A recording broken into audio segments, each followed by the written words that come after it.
Cessation, root word cease. Mhm. Succession, root word success. Interesting.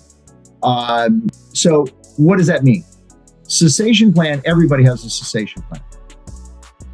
Everybody's got it. It's the natural thing. I die, I quit, I move on, whatever, because we're talking about moving on today. So if I die, I quit, or I move on, the company is just going to cease. That's the natural course of things. Succession says, no, I'm going to do something right now, which is going to at least give myself the opportunity, or give this company the opportunity to continue to succeed after I'm no longer here. So do I want my business to cease, or do I want my business to succeed? And I think I don't know anyone who would want their business to cease. They want it to succeed. If you have a choice between your business failing and your business succeeding, obviously you want it to succeed. Unfortunately, success doesn't happen automatically.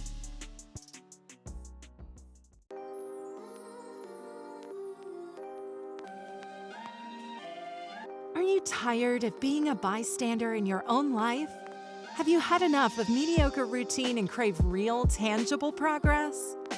Are you skeptical about quick fixes and want more than just a dime store motivation? If this is you, then buckle up for a transformative journey. Introducing the ABCs for Purposeful Living podcast. This isn't your average self-help talk. We're here to dismantle your problems down to their core and then hand you the building blocks of success to construct the life you've always dreamed of on your terms.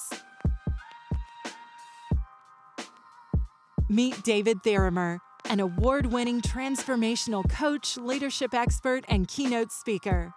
With nearly 2 decades of experience and having impacted over 400,000 lives across 42 countries, David is your guide to substantial and lasting change.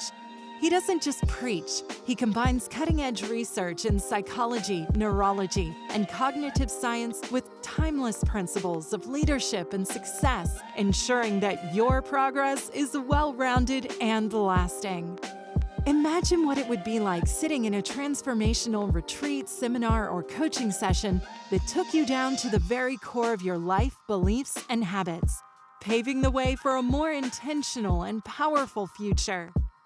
David Therimer and his guests brings this experience to each podcast episode, aiming to empower you wherever you are, to seize control of your life and turn it into something truly extraordinary. It's time to stop coasting through life and start actively designing it. Are you ready? Then welcome to the ABCs of Purposeful Living podcast. Right. Hello and welcome everyone back to another episode of the ABCs of Purposeful Living podcast. My name is David Therimer. As usual, I am your host, and we're going to be focusing today on the next letter of the alphabet, which is M.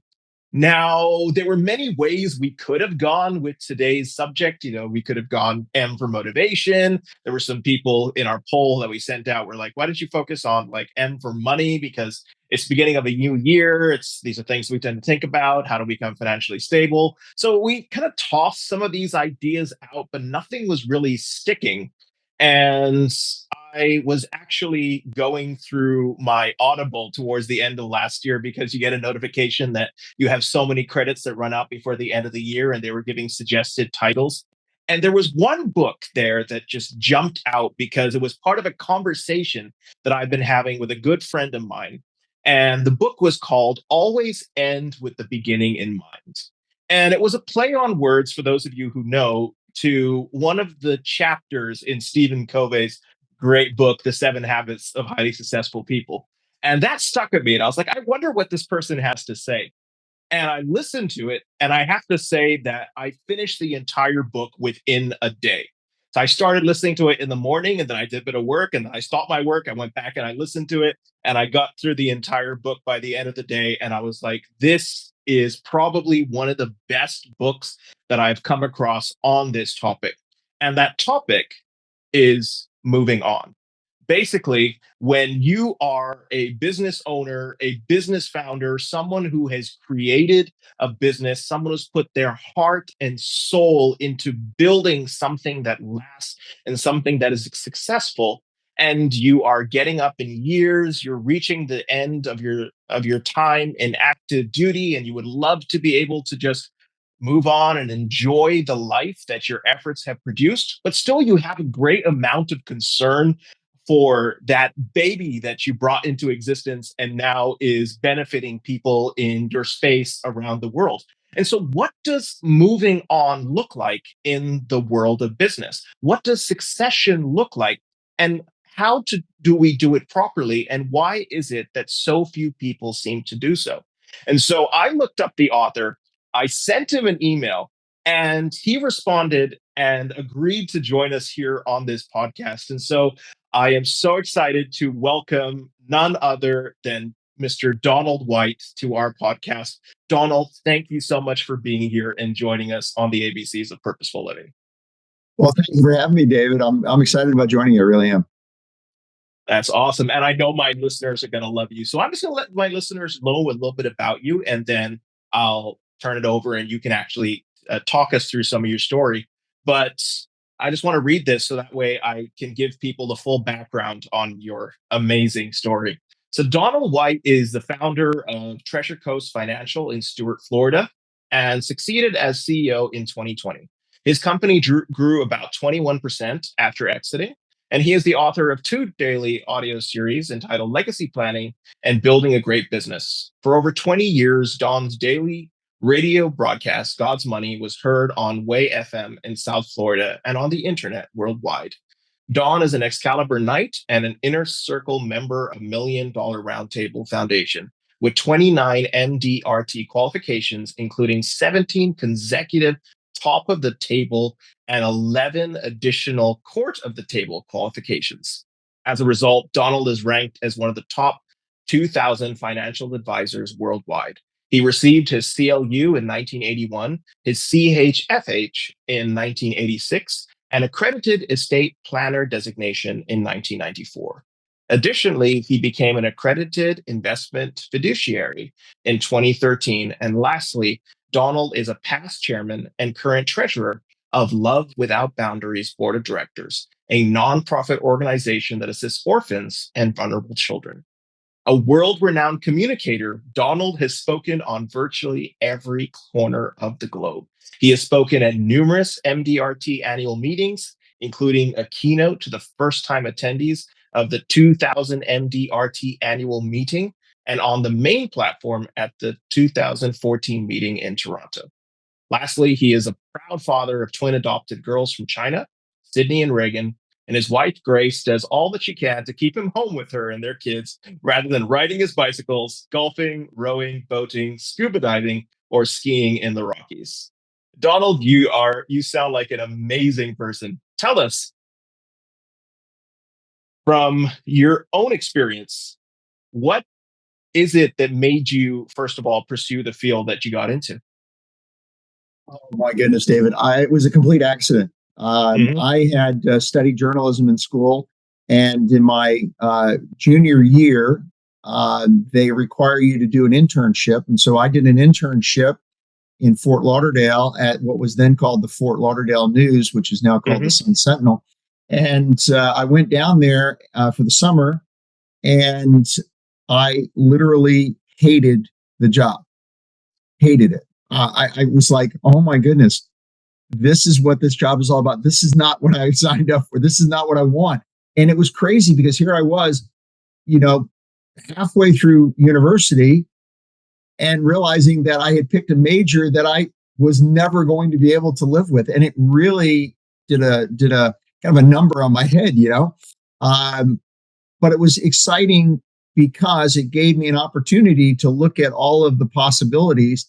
And what was crazy was very shortly thereafter, I was talking to actually my pastor at our church, and he suggested that I talk to his son. His son was in the insurance business, and he suggested, well, why don't you talk to my son Alan and see if maybe that's something you might want to pursue. And so as it turned out, that's exactly what happened. And the next thing you know, I joined that company, and I went on to then, I started strictly as a life insurance agent, became a manager, started to run some other things, ended up working for some large investment management companies, actually selling life insurance to clients of their firm, which was kind of fun. And then in 1994, I decided to start my own financial planning company, which we called at that time Treasure Coast Financial, and that grew to the company that we ultimately sold in 2019, after we had merged with several other companies and had grown it. And it was kind of a kind of an interesting experience. But I've always believed that business was a tool for me. It wasn't the end all. It was an opportunity for me to meet and interface with other people. It was an opportunity for me to grow as a person. It was an opportunity for me to obviously earn a living. But I never viewed my business as the end all, David. My business was always important. I'm not suggesting it wasn't important. It was clearly very important to us. But I always pursued other things. That's why I became very active in athletics. And, I play golf, and I scuba dive, and I was skiing in the Rockies, and, bicycling. I actually was a professional bike racer for a while. But, so at any rate, the point is that it allows you so much more diversity. And I've always believed that was the thing that was special to me. That doesn't mean it's special to everyone, but certainly that's what made the difference for me.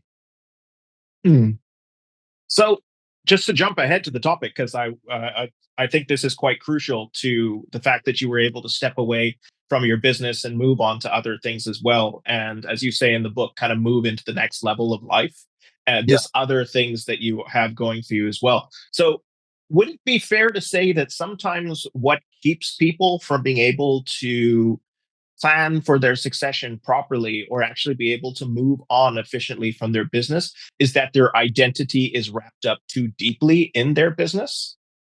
Oh, there's absolutely no doubt, David. That is the most important thing that people need to hear today. Most of the people that I meet that are very successful in business, especially those that are entrepreneurial, that have small businesses, particularly, you don't see this much in a company like NVIDIA, or something like that. But certainly in most smaller companies, their identity is tied completely to that. But I think a really good example of this is how many people do you meet that when you introduce yourself, the first question they ask you is, well, what do you do? What do you do? Because often we identify who a person is by what they do.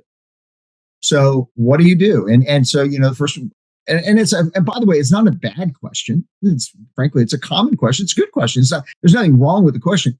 The issue, of course, is where do you find, as you said, where do you find your identity? What is it that you, when it's all, cut through all the nonsense and so forth, who are you? What do you want on your gravestone? What is it that you want people to identify you with? What's fascinating is that very few people think that through. They really don't understand where they find their identity. And so we talk about that in the book, that your identity has got to be something which is more important than what you do. What you do should just support your identity. And clearly, as I found out when I wanted to go into journalism, it did not support my identity. It literally did not. I recognized that at 21 years of age. And so I had to make a different career choice because it didn't support my identity. And what I also find is something that is really interesting, and that is that people find their happiness in their work, which is different than your identity, by the way. Your happiness is what gives you joy, what gives you pleasure. And this is one of the really sad truths. There are countless, and this is a man issue as much as it is anything else. I don't want the women that are listening to to think we're speaking behind it. No, this is something that men really struggle with.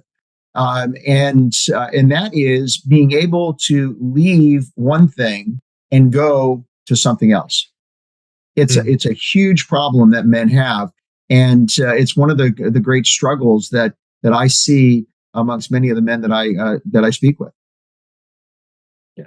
And I think that could be for a couple of reasons. I mean, just off the top of my head, reflecting on some like basic human psychology. I mean, I think us men, we have a drive for creativity and we're also fiercely territorial. Mhm. So we build something, we create it. It's, the works of our hands that we ourselves have put together. And it takes a lot of effort, it takes a lot of blood and sweat and tears. And especially the businesses that are successful over time, they're not accidental. I mean, that is 80 hours a week, 100 hours a week of like your creative genius. There's like sleepless nights that go into it. I mean, no one plays at being successful. And especially if something has been successful for 10 years, 15 years, 20 years, about the time that 99% of startups have become defunct, you've put a lot of time and effort and of your creative self has been poured into it. And that thing is literally created in your own image. And then add to that the fact that us as human beings, and especially us men, we are very territorial of something that, hey, this is our space. I'm proud of this. I've created this. I've designed this a certain way. And a lot of times it's natural because if the founder wasn't running it by their drive or by their energy or by their passion or by even their iron will, there is a chance that it would have fallen by the wayside or not happened as successfully as that. So now you've got this thing where you've had to be the best, right? Like athletes, and athletes face this all the time. In where if you want to succeed, you got to be the best, you got to live it, you got to dream it, you got to feel it, you got to do all that stuff. And now you've had that career where you are successful. You've not just competed in the Olympics, you've won a medal.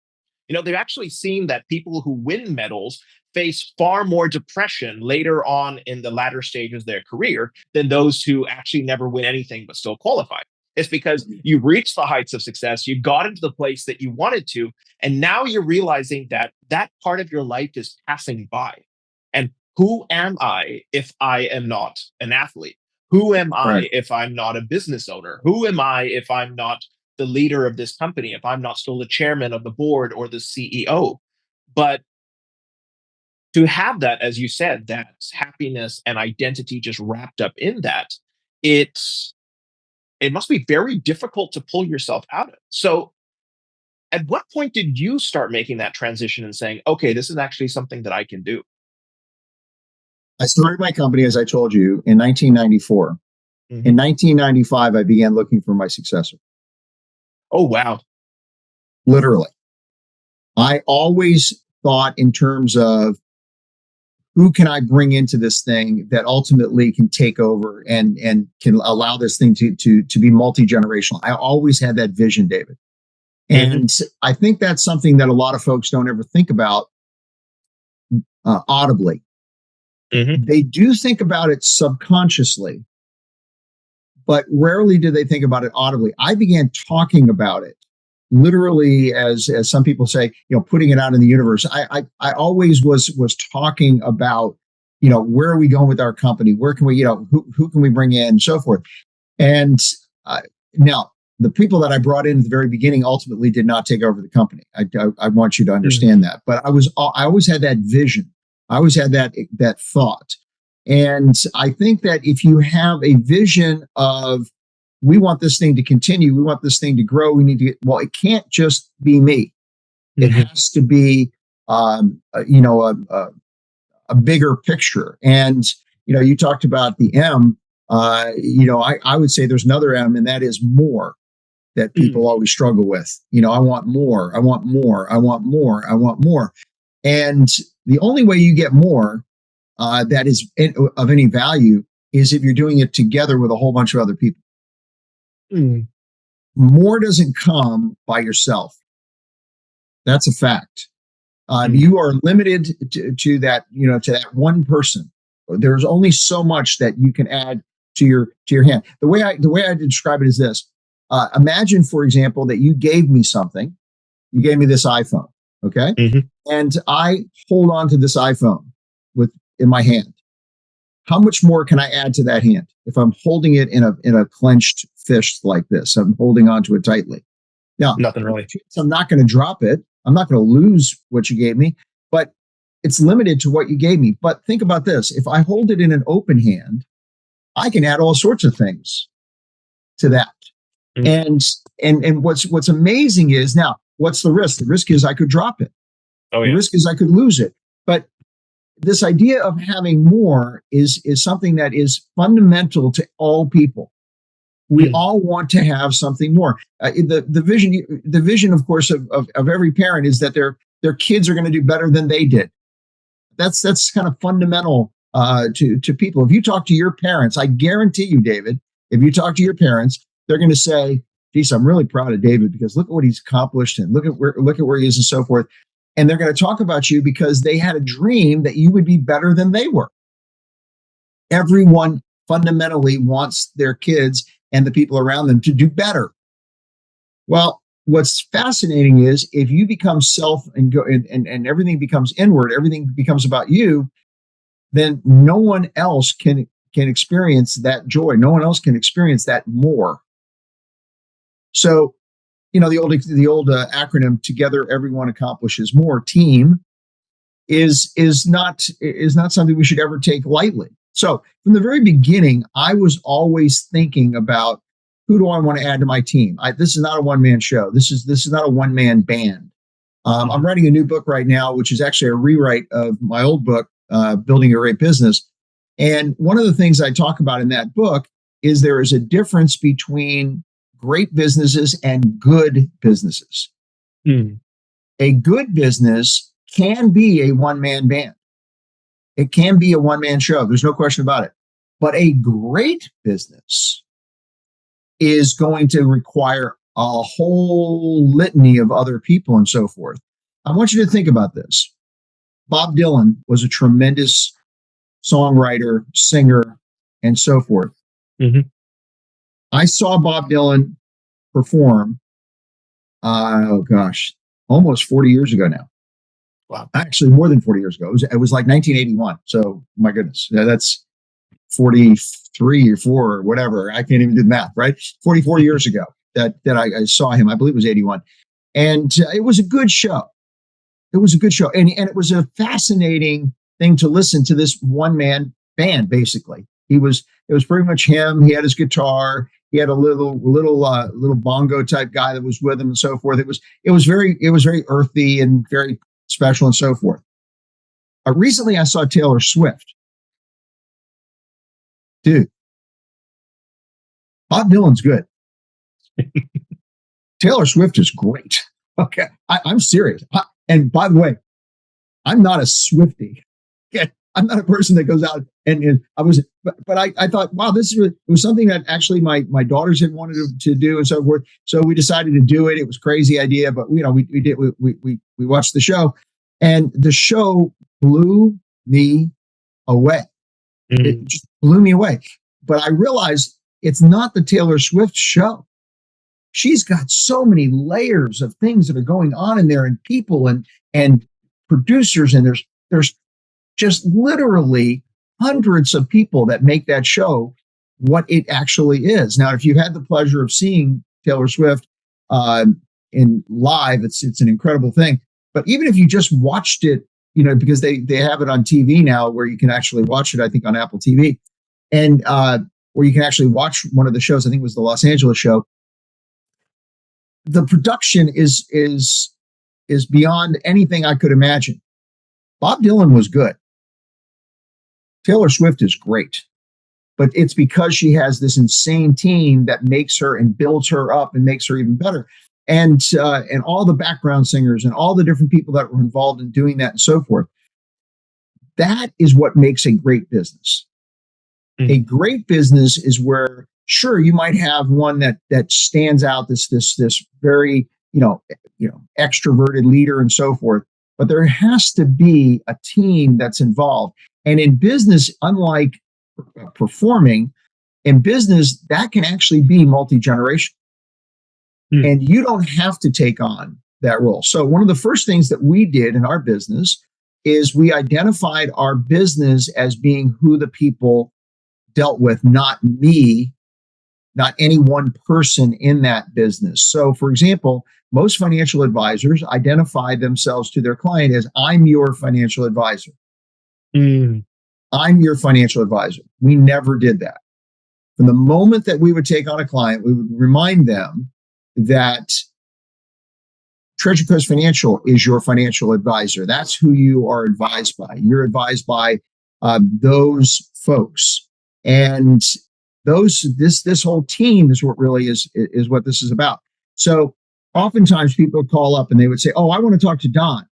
And I remember Kathy, my personal assistant, used to say to them all the time, "Well, let me ask you a question. Would you like to talk to the boss, or would you like to talk to someone who really knows what's going on?" And and it would, exactly, the people would laugh and so forth. And what she did, she was genius in that. She was breaking down this idea that I am the financial advisor, that Don is their financial advisor, and allowed them to see that no, the whole team. So when I transitioned out after I sold my interest in the company to my associates that I had actually built up, and I sold it to all of them, by the way. So we have this incredible ownership structure now, which is fascinating. But all of them recognize very quickly that this is really something that we're going to get better and better at. We can get bigger and we get better. We can have more if we share this. If it's all an idea that we're working on this as a team. And so I was forever cognizant of the fact that for us to have a business that was great, we had to build a business that people would stand in line to buy. About that. So we had to have a business that people would literally stand in line to buy. Well, so what does that look like? A business that people would stand in line to buy is a business that literally you could come into, David, and take over. It had to be a business that you could plug and play, right? So if I can build a business where if I stepped away, that business doesn't disintegrate, but in fact gets better, that's building a great business.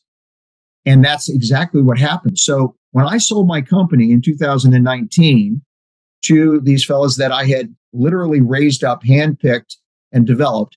Now, it doesn't always work that way. Oftentimes you'll sell your business to someone else or to another group or whatever, and that's fine. We actually did that on 5 different occasions. So we actually bought 5 companies, or actually 4, excuse me, including mine. So we had 4 companies that we actually kind of melded into our company. But every single one of those companies were one-man bands. And we lost clients when we took those companies over. That's just a fact. In every single case, we lost clients. However, when I ultimately turned my interest of my company over to my partners and so on, and sold out, and we didn't lose any customers. And so what was fascinating in 2020, which was the first year of COVID, where most businesses were actually going down and were gaining less revenue, gaining less assets, income was dropping, and so on. Our company grew by 21%. Wow. And that's why that's in that introduction, because we had built a business that was sustainable, not because of me, but because of the systems that we had put in place and because of the underlying ideas that we had in place. And our clients did not leave when I left, because it was like, oh yeah, well, he's not going to be there anymore. But that's not a problem, because we've got David, we've got Stephen, we've got Michael, we've got, Josephine over here. We've got, who I like to call Doe. We've got all these different people. And there's a cute story behind that, but yeah, so we have all these incredible people, Janine, all of these great people that are part of our organization, and none of us are the organization. Together, we're the organization. And so when I stepped away, there wasn't this vacuum that was created because of my leaving. In fact, it just allowed everybody else to just take on an even bigger leadership role. And so, to me, that was one of the things that I was the most. I'm using this word, hopefully in its right word, proud of. I don't mean it in an indignant way. I mean it in a, golly, look at these people. Look at what they did. I mean, this is incredible.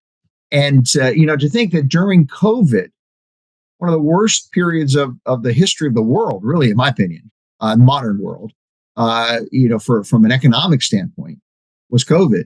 For them to grow the company was incredible. And now I look at where they are now from 2019 to where we are now in 2025.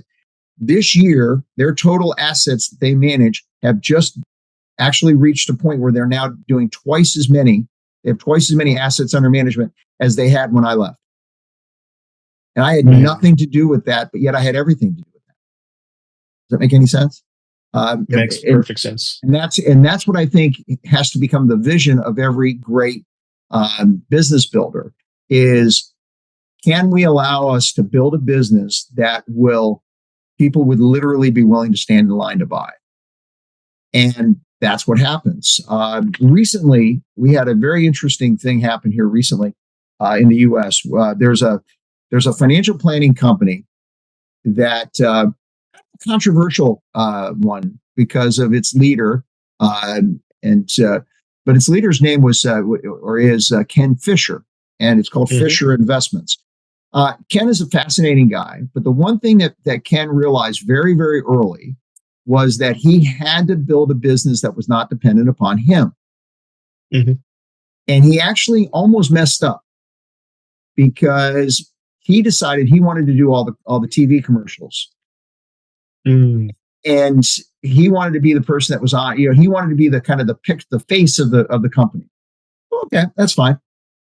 But what happened was he realized that when he became the quote face of the company, the company was doing okay, but he was advised by some pretty important people, hey, you know what?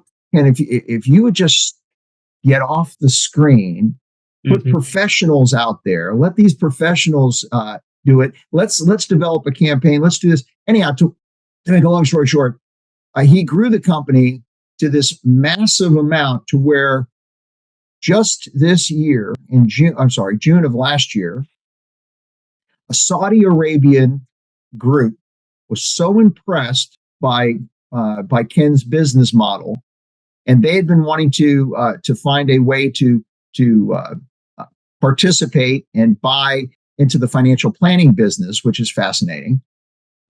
They paid him $1 billion for a 25% interest in that company. Wow. And it started out as Ken trying to get people to put $500,000 or more into financial planning accounts, and he grew it to be $1 billion company. But it wasn't because of him. It was because he actually allowed other people to take over and to grow it and to build it. And it became first a national firm and now an international firm. It's just an incredible story.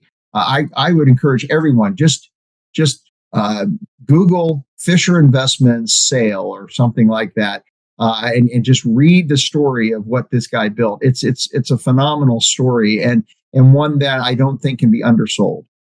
So it's crazy. It really is, and that's the kind of thing that I think is possible, and exciting for people. The other problem, of course, that you have, David, is that most people, because they haven't built a business that people would stand, they realize they can't get what they really think it's worth. So they sit there and go, I can't sell this company because I'm not going to get what I think it's worth. And so why would I do that? Or, what's the point of that and so forth?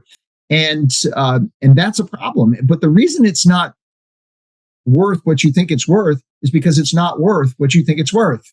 A business is only as valuable as its residual income. It's only as valuable as what happens without you being the person that's involved. It's only as valuable as money at work, not people at work. It's only as valuable as its continued success. And if people don't see that this business can be something that's going to radically go on, it's not going to be worth it. We bought 4 companies before I ultimately sold my interest to the guys. Every single one of those I bought from one-man bands at a significant discount. Mhm. at almost a ridiculous discount relative to what the boys ultimately paid me for the entire business. Uh, the multiples weren't there because, frankly, they didn't have a business. They just had a bunch of customers, and all we Mm. were buying were their customers. And that's most businesses. Frankly, most businesses fail. Well, frankly, most businesses fail because they just don't earn enough money.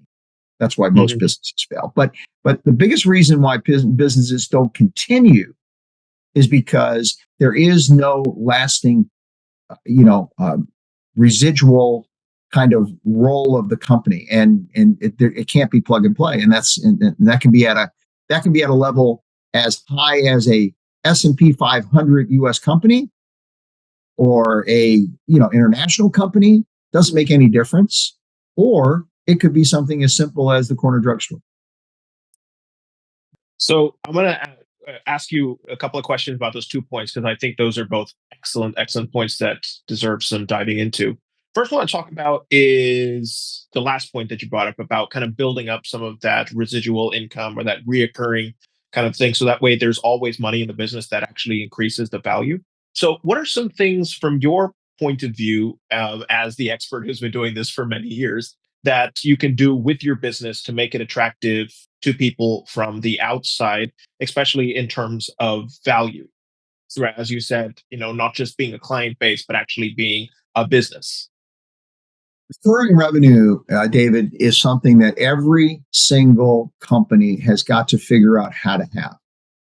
So you have to figure out a way to where income comes in all day, all night, whether you're there or you're not. So, for example, in the financial services business, we went from an idea of selling product, which is what we did when I first came in the business in the 70s, 80s, 90s. That was pretty much how everyone did business. You would sell Mhm. somebody a product, you would get paid a commission for doing that, and then you'd be out there pumping and as hard as you can to get another customer who's going to ultimately buy a product, and then you're going to get a commission off of that. And so there was this really transactional kind of issue. Well, we learned very quickly when I started my company. One of the visions I had for my company was I didn't want transactions; I wanted revenue. Mm. So I started thinking about how could I develop a revenue stream which was going to come in. And I realized very early, and then it's funny because now it's just the norm, but back in the 90s, it was not the norm. And the norm that for me, my new normal was to advise every one of our clients that we're not going to charge them commissions. We're not going to get paid on any product, and we're not going to have a limited amount of products. We're going to try to have every conceivable thing that they need, because we're going to sell you our advice. We're Mm. going to drive advice. We're going to drive the idea that you're working with our firm, and whatever products and so forth, we're going to get you those wholesale. You're going to buy those without any fees in them, without any additional structural fees and so forth and so on. And we're going to get paid on a quarterly basis, some sort of a fee that's going to drive. And that's basically our business model. That was our business model as a financial planning firm. I remember I have a very close friend of mine who owns well, actually, he took over his father started a drugstore pharmacy Mhm. when he was a young child. He went to pharmacy school at the University of Florida, became a pharmacist himself, went to work with his father. His brother, Chuck, also went to work for his father. This is a real family business. That was just a great little business. And they sold, as most pharmacies would. Not only did they do drugs and things, but they would sell the occasional little thing out front. The over the counter type medications, and the eyeglasses that you could buy for $5. Those kinds of things, whatever. And it was fine. And I remember once I was talking with Rick, who's the son, and I said to Rick, I said, your company has no value. And he looked at me like I was like, what are you talking about? What is really valuable? I said, no, it has no value. And he said, why? I says, because you have never set up a way for people to automatically have their stuff, like prescriptions and so forth automatically filled. Why don't you set that up? He goes, how would I even do that? I said, well, you just ask the people, would you like us to autofill? That was an expression that we came up with. Would you like us to autofill your prescriptions? And so he said, that's a pretty good idea. So what he did was he started to talk to every single person that came up to the counter, and he would say, would you like to put this prescription on autofill? Mm-hmm. And he said it was remarkable. And I said, what do you mean? He said, well, Don, people, hundreds and hundreds of people. I didn't even realize how many people actually bought one-off prescriptions from us, but that they needed to fill those every 3 months or every month or whatever it was. And by putting them on autofill, it got them to automatically think that their pharmacy was my pharmacy. It wasn't, the other pharmacy that they couldn't go into. No, they only, because everything they get now is autofill. Mm-hmm. And so it was just an incredible thing for them to experience. And so that company is now worth probably 5 to 10 times what it originally was worth, because he could demonstrate to somebody, if in fact someone wanted to buy the company, he could demonstrate to them, look, we have a revenue stream that's coming in on autofill, which represents, in his case, almost 70% of their revenue. Wow. Isn't that crazy? So now that company has value, because why? Well, anybody could step in, could take on that company, add it to their company or whatever, blended it, whatever, and it's got value. Whereas when he was dependent upon someone walking in with a piece of paper that said, I want, 30 of some prescription. I don't even know what the prescription would be, but you know what I'm saying? Blood pressure medication or something. Until that actually took place, he couldn't demonstrate that. So it was pretty amazing. And by the way, forgive my dogs. No problem. Big dog fan here myself. All right. So let me ask you then about the people aspect of it, because that seems to be the hardest part. Like you talked about building a business where it's not you, it's us, where people are not interfacing with you as the brand, they're interfacing with the company as a brand, and how everyone they meet, be it Tom, Steve, Janet, whoever it is inside the company, they are getting the same level of service. But I think that's one of the hardest things to actually find, is those people who have those shared values, kind of have that same work ethic, have that ability to be those, co-brand owners and co-brand leaders as well. And I think most people usually think that, okay, that's going to be my kids, or that's going to be some people within my family. Sure. And then, we watch Succession and you see that actually, hey, this doesn't always work out. It turns out to be very messy. A lot of people have experiences where, like, okay, they could say that maybe they started the business like you did in 94, 95, said, hey, I'm giving this to my kids. And then 2010, 2011, the kids are like, have no interest in this. And I'm back to square one. And I got to find other people. How do these people, first of all, get the right people in? And then how do you ensure that you don't fall off the track? Let's say that that doesn't work out, or those people move on. Being intentional, David, is something that can never be understated. Mm-hmm. You have to be intentional. And I have a chapter in the book on familial succession. Mm-hmm. I believe in familial succession, by the way. If you have the right children and you've raised them to, in such a way, and they have bought in to the idea of being in the company, familial succession can definitely work. There's no question about it. My friend with the pharmacy is a great example of that.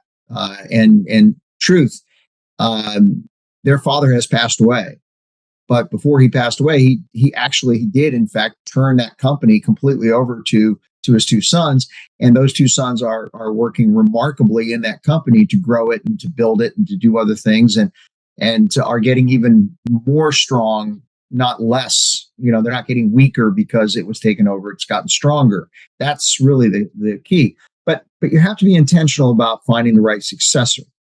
So I have a whole chapter in the book on that as well, talking about finding the right successor. And one of the key things about finding the right successor is that person has to have the same vision that you have. Secondly, that person, and this is really a big deal. To me, this is probably as big a deal. They have to want it. You cannot underestimate the importance of desire. Mm. You just cannot. I remember years and years ago, there was a fellow by the name of John Wesley. John Wesley is the founder of the Methodist Church. Lived in England in the 18th century. Was just this incredible man. And one of the things that Wesley they suggest that he said this. It's hard to know if these people actually say these things or not, but it's definitely been accredited to John Wesley. He said, "Set yourself on fire for the things that you believe, and people will come from miles to watch you burn." Mm. Set yourself on fire for the things that you believe, and people will come from miles to watch you burn. Now, look, did Wesley say that? I don't know. They say he did. I don't care if he said it. I don't care if you said it. I don't care if my brother said it. It's true. Mm-hmm. I have seen it firsthand. If you set yourself on fire for the things that, first of all, you have to have something that you believe, right? You have to say, I believe what we're doing is absolutely going to be life changing. You can say what you want about Elon Musk, but there's no question that this man fundamentally has a belief in what he's doing. Mm-hmm. And his belief has completely structured everything that he's doing with all of his businesses. By the way, he has multiple things that he's doing. He doesn't just do cars anymore. He's doing all sorts of different things, as we all know, SpaceX and other things as well. So, but fundamentally, this man is on fire for the things that he believes. You get him talking about, renewable energy and things like that, and it's crazy. I watched him. I saw a speech that he gave on renewable energy that was like, what? He talked about just how important it was. And he wasn't talking just about today. In that speech, he literally talked about if you are not considering what's going to happen in 2500, not 2025, but 2500, if you're not thinking about that, then you have missed the whole point that we live in a world that's got to exist for mankind to continue to exist. And if we don't make it renewable, it's not going to exist. It was incredible to listen to this man talk. So set yourself on fire for the things that you believe, and people will come from miles to watch you burn. This is something that is real. And so that passion, that desire has got to be real. So not only do you have to have a vision, but you have to have this want to do it. Does that make sense? Yeah.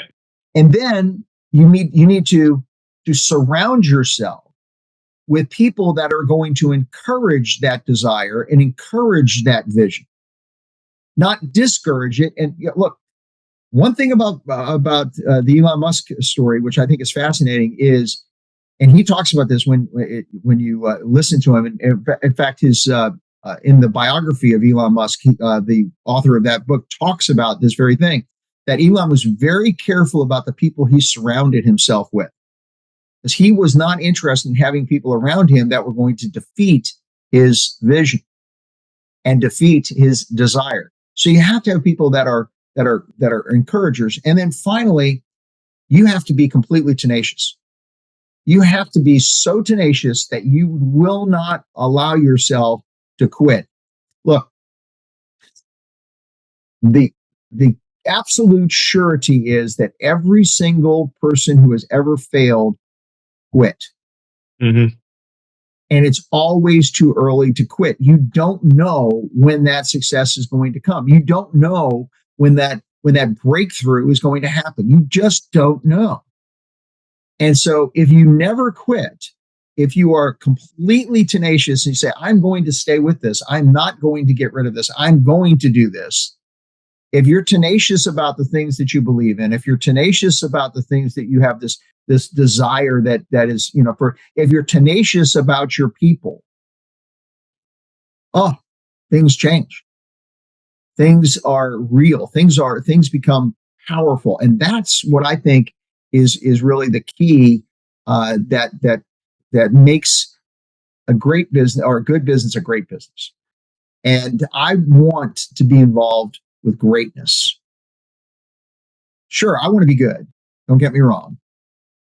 But at the end of the day, you want your podcast not to just be good. Anybody can do a good podcast, but you want it to be great. You want it to be significantly, you want it to be the place that people say, dang gum, I can't miss David's talk this week. Oh my goodness. No. I'm going to find a way to listen, even if I have to listen at 2:00 in the morning. I'm going to find a way. Well, that's when you know that you've done something of real significance.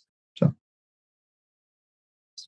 and I think that is a hallmark of everyone who is successful, right? The ones who have stuck with it, they do have, like you said, that vision. They have the ability, to want it, and that tenacity, surrounding themselves with the right people. Now you've done all that, and you're ready to pass it on. How do you make sure that the people that you surrounded with can kind of carry that forward? Or what happens if it seems like the person who you thought was going to be that just is not the one? What do you do then? acceptance. Acceptance is something no one likes to talk about acceptance. Sometimes you have to accept that you made a mistake. Sometimes you have to accept that the person that you thought was going to be the great person that was going to be, this part of our organization that was going to help us and so forth just doesn't work out. You can pout over it. You can get upset about it. You can do all sorts of things. But if you can learn to accept the things that you can't change, it's a huge difference. It's the change of everything. I tell a story when I speak about this fellow. His name was Davis Love. Now, there's a great golfer. His name is Davis Love the third. But that means there was a Davis Love the first and there was a Davis Love the second, right? Yeah. Well, yeah. So this Davis Love I'm talking about is actually Davis Love Jr., Davis Love the second. Mm-hmm. So Davis was also a professional golfer, not nearly as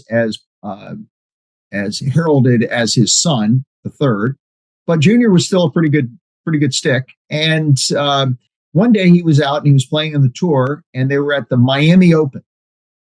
And he was rooming with, back in those days, they didn't make enough money to get a hotel room on their own, so they had to room with other players.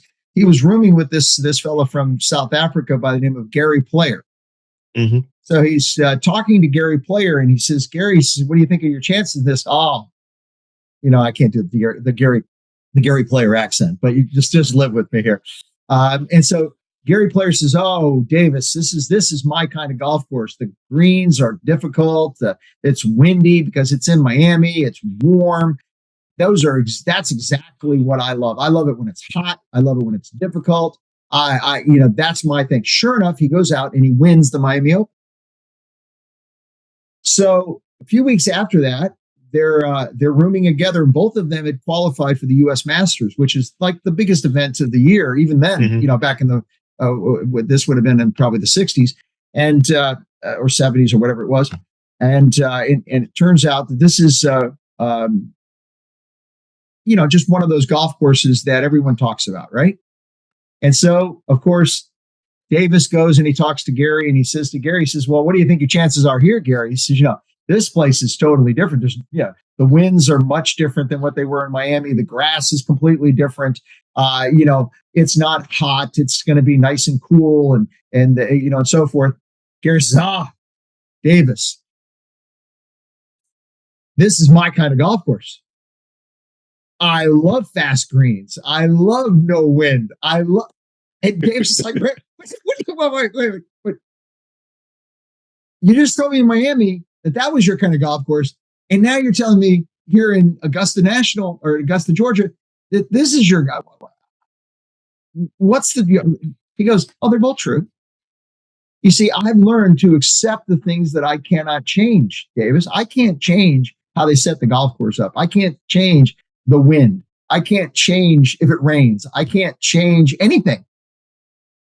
But I can, listen to this, I can do absolutely my finest work if I don't pay any attention to any of that. Mm. Because none of that I can change. The only thing that I'm going to focus on are the things that I can change. So what can I change? I can change my perception. I can change the way people view what we're doing. I can change how we're going about it. I can change how I swing the golf club, if we're going to use that, but I can't change all these other things. I can't change the grass. I can't change the wind. So I'm going to accept those things that I cannot change. And that was, well, as it turned out, Gary Player went on to win his first of 3 U.S. Masters that week. So what's the story? I mean, we're not all going to be Gary Player, obviously, and so forth, but we can be Gary Player in whatever it is that we do. Mm. We can take that same attitude that he had then, and we can apply it to where we are today. And that's, to me, the key. So acceptance, David, is really what this is all about. And so that might be something that a lot of people don't ever really think about. Sure, they think about their vision. They think about the fact that they got to have this strong desire. And those are pretty obvious, I think. Okay. Mm-hmm. They accept the fact that they've got, they got to have the right people around them, but they have to learn to accept certain things that they can't change. One of them is some people aren't going to make it. Mm-hmm. Some people are not going to be the right fit. Some people, by the way, are going to be the right fit for you, but not the right fit for me. Mm-hmm. For my company, we had to have this kind of person, but for, let's say, Ken Fisher's company, he might need an entirely different person. I don't know. I have no idea. But we have to accept that and say, you know what, that's okay. I can't even tell you how many times it's happened, but it's happened numerous occasions where I had somebody I knew was a great fit for someone else, and I advised them to go and to seek out that as a place that they could really thrive, and they did. So did everyone do that? No. Did everyone take that advice? No. But I saw several that did, and the results were remarkable. So look, these are all principles that I think really make up a great business. And what we want to do is we want to build a business that has value, that other people will stand in line to buy, but more importantly, that we would be willing to hand over to someone else and allow ourselves to be part of something else. And then when you do that, you better have something else that you're ready to do. Mm. Because one of the things I talk about in the book is always end with the beginning in mind. You got to think about, okay, well, if I'm going to turn the business over, I'm going to sell the business, I'm going to do whatever. Okay, well, then what else? Then what am I going to do next? So for me, it was a very natural fit. I always loved teaching. I wanted to continue to do that and so forth. I also found that I could only do that to a limited degree while I was running the company. I needed to find another outlet for what I wanted to do, which was the kind of thing that we're doing here today.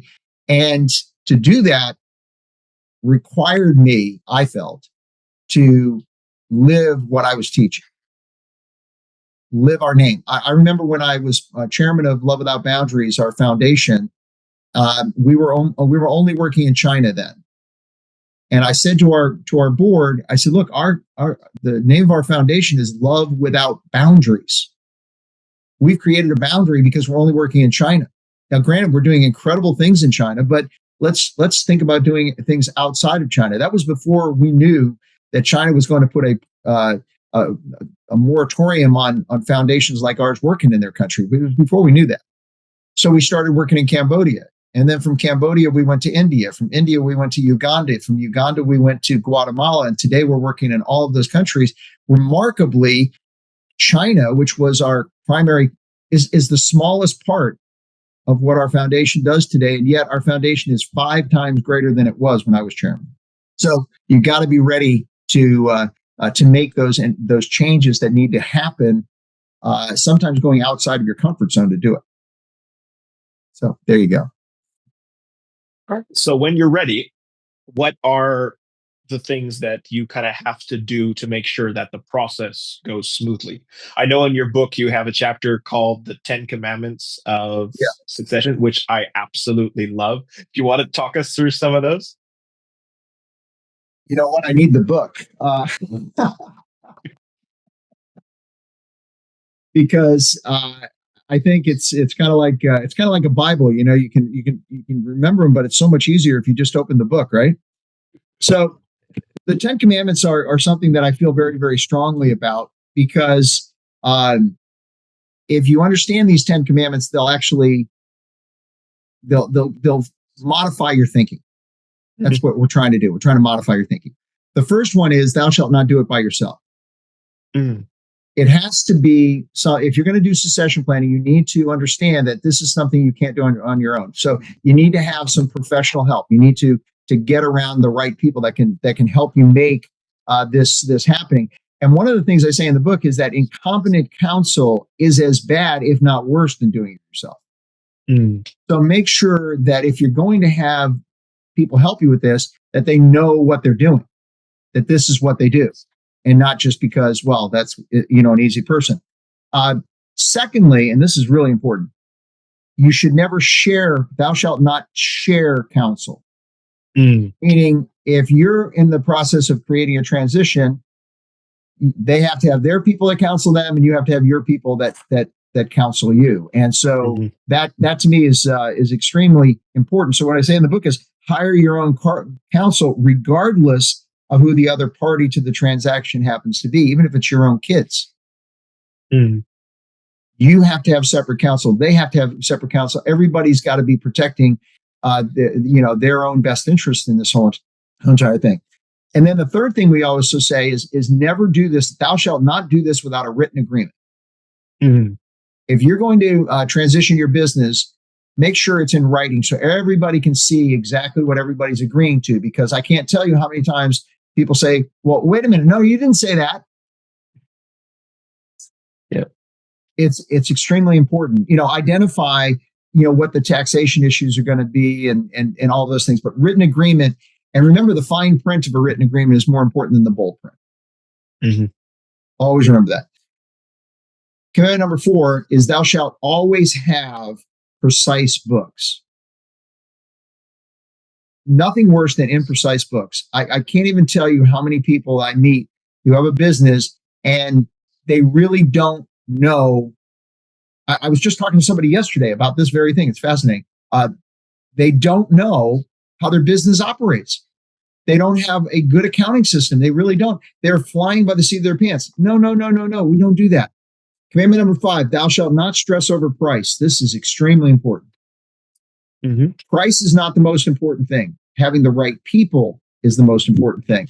Price is a function of math. That's all it is. You want to have a situation where you don't stress over price. This is very important. Commandment number 6, thou shalt not negotiate financing in arrears. In other words, and I see this all the time. Well, we make this agreement, but nobody knows how we're going to pay for it. Mm. You better know how you're going to pay for it. So you better have a plan in place that allows you to make this transition happen financially. You better make sure that the financial T's are crossed and the I's are dotted. And whether it's seller financing or whatever. I remember my father owned a body shop, and in his body shop, he had this sign up in the front room that I thought was incredible. He said, the labor charge is $50 an hour. If you watch, it's $75 an hour. If you help, it's $100 an hour. So we have to make sure that everyone knows what their role is and how it's going to be financed and so forth. Commandment number 7, thou shalt not misrepresent what is for sale. This is extremely important because very often people have parts of their business that they think are not really for sale. Well, that's not really for sale. Well, what do you mean it's not for sale? You know what's for sale. Identify exactly what it is that you're selling and what it is that you're not selling. If there are parts of that that are that are not up, then you just say, this building, for example, is not part of the sale. Because oftentimes people will say, well, wait a minute, I thought I'm buying this pharmacy. I guess I'm getting the building too, right? No, I'm keeping the building. I expect you to pay me rent or whatever. Well, that wasn't what I expected. So again, we have to identify what it is. And what I say in the book is the more confidence a buyer has that they will retain the seller's clients, the more apt they will be to make an offer that's acceptable to the seller. Mm. So is there a reason why those people are going to stay with me if I take over your company? That better not be a situation where you kind of go, oh, I don't know. Commandment number 8, thou shalt not stop working diligently. Oh my gosh, I've seen this happen so many times. We get into the process, we're going to start selling, we've decided we're going to move on, we're going to sell the company and so forth. And then suddenly we stop finding new clients. We stop working. We stop doing the things that made us successful in the first place. You can't do that. You've got to continue right through the finish line. When I was racing bikes, one of the things that I learned very early on was you have to go through the finish line, not to the finish line. Mm. Through the finish line. And you should be at your highest possible speed as you go through the finish line than you did while you're going to the finish line. And then commandment number 9, and this is something that, oh my gosh, I can't even tell you how many people tell me this is one of their biggest problems. Commandment number 9, thou shalt not fear selling too soon. You only have 2 choices in business. One is to sell too soon, and the other is to sell too late. That's it. There is no perfect timing. There is no time that says, oh, this is absolutely the best. No, I don't know when the best time to sell is. Everyone, I have to tell you, I can't even tell you how many people have said to me, gosh, Don, look at the success those guys have had with your company. They've doubled the value of the company since you sold it. You sold it way too soon. And I go, you're absolutely right. I sold it too soon. No problem. That's the goal. The goal is to sell it too soon, because if you sell it too late, there's no value. So selling too soon is not a problem. Don't be afraid to sell too soon. And then finally, the 10th commandment, thou shalt be a faithful steward of the business. Pay attention to the people. Pay attention to what it is that you're doing. The business is more than just a company. The business is a way that your employees get paid and pay their mortgages and raise their children and send them to school and do other things. Be a faithful servant of your business. And know that has just been granted to you for a short time. Stewardship is about understanding you don't own it. And that's really hard for business people to understand. What do you mean I don't own it? Of course I own it. No, you don't. It's only given to you for a short time. If you go out and get hit by a train tomorrow, you no longer own it. There are no U-Hauls on the back of a hearse. So the fact of the matter is that you're not taking any of this with you. So be a faithful steward of that business. Be sure that it's protected. Be sure that it's structured in such a way that it makes some sense. So that's some of the things we talk about in the book, and I think it's great. And I've really enjoyed being here. It's been a blast. It's been awesome. And I just want to comment on one more thing that you mentioned in the book, where you talk about the fact that people don't really have succession plans, but what they are doing is actually a cessation plan. So could you just quickly explain that difference? Because most people, they don't really think this is something I don't really have to be thinking about. I just started my business, or my business is successful right now. I'm not thinking about that level of life yet. So just explain to us why it is so important to start thinking of that now, so we don't end up with a cessation plan rather than a succession plan. Well, of course, cessation, root word cease. Mm-hmm. Succession, root word success. Interesting. Mm-hmm. So what does that mean? Cessation plan, everybody has a cessation plan. Everybody's got it. It's the natural thing. I die, I quit, I move on, whatever, because we're talking about moving on today. So if I die, I quit, or I move on, the company is just going to cease. That's the natural course of things. Succession says, no, I'm going to do something right now, which is going to at least give myself the opportunity, or give this company the opportunity to continue to succeed after I'm no longer here. So do I want my business to cease, or do I want my business to succeed? And I think I don't know anyone who would want their business to cease. They want it to succeed. If you have a choice between your business failing and your business succeeding, obviously you want it to succeed. Unfortunately, success doesn't happen automatically. It's not the natural course of things. When I was racing bikes, the one thing that I learned very quickly was almost nobody rides a bike right. Mm. Everybody rides it wrong. Naturally.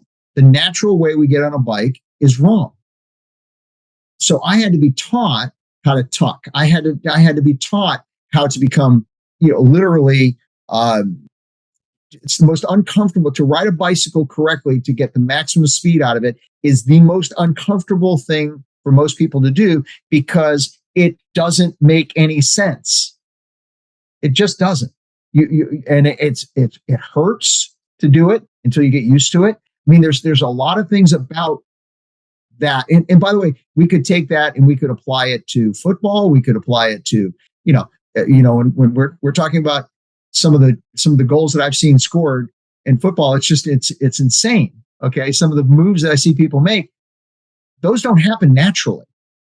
Those aren't the natural. They're actually the unnatural. And that's what makes a great football player. That's what makes a great cyclist. That's what makes a great golfer. I fill in the blank. It doesn't make any difference. You're just talking about athletes, but it's also what makes a great business. It's willing to do the things that are important and need to be done, but they're not necessarily comfortable. And that's what succession is all about. So succession is putting something in place when it doesn't need to be put in place, by the way. I started working on my succession plan in 1995, the year after I started the company. I didn't need a succession plan in 1995. I needed customers. That's what I needed. But I also was cognizant of the fact that when I became successful, not if, but when I became successful, we needed to have a plan that was in place that would actually get us to that crucible. And that's important. So there you go. Absolutely. Donald, thank you so much for your wisdom. Thank you for sharing all this with everyone. I would love to keep going, but I know that I promised that we'd be here for an hour and we've already gone over that. Just very quickly, tell my listeners, where can they find you? Where can they get your book? And if they are eager to learn more about you and how you can help them, where do they connect? Absolutely. Well, so first and foremost, the book, always and with beginning in mind, is available on Audible, as you know. It's also available on Amazon. You can buy it directly from Amazon. If you want to buy more than that, you can actually buy them directly from us, and we actually have a publisher. So the publisher will provide you with discounts if you want to buy multiple copies of the book. We have it in hardcover as well as softcover. And of course, Audible is where you get it if you want to get it on the.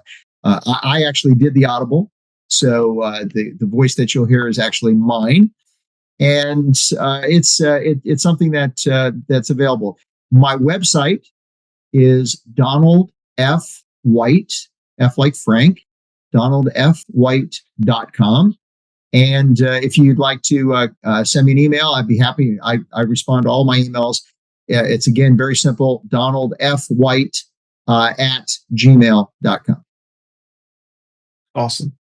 Thank you, Donald. And a big thank you to my listeners, those who have been here with us and have been listening to the duration of this. Hopefully that you've taken away something useful for this. And I would highly vouch that you get a hold of Donald's book and that you get in touch with him, because everything he shared today is just a microcosm of the amazing wisdom that's to be found in there. And you said you have one more book on the horizon, Donald. When's that one coming out?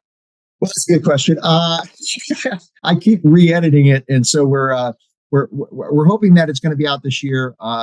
We're thinking it's going to be called "Building a Great Business Again," so yes, we should have it out this year. It'll be on the website once it's available, and of course, it'll always be available on Amazon and Audible as well. Epic. And we'll make sure that if you are open to it, we'd love to invite you back to the podcast to talk about that one when it comes out. Love to do it. But thank you so much for your time, Donald. And to all my listeners, thank you for your time as well. We hope that you enjoyed it. If you've been listening to this on Spotify or iTunes, or if you've been watching this on YouTube or somewhere else, be sure to like and subscribe and tune back in to the next episode where we are going to be focusing on yet another foundational principle for your personal success. Until then, this is David Thurmer on behalf of my good friend, Donald White, saying stay well and stay successful. Thank you very much. Thank you for joining us today on the podcast. Please be sure to like and subscribe. David is always eager to hear from you and would love to work with you in a more personal way. For more information, please visit our website at www.davidthirimer.com. That's www.davidthirumur.com.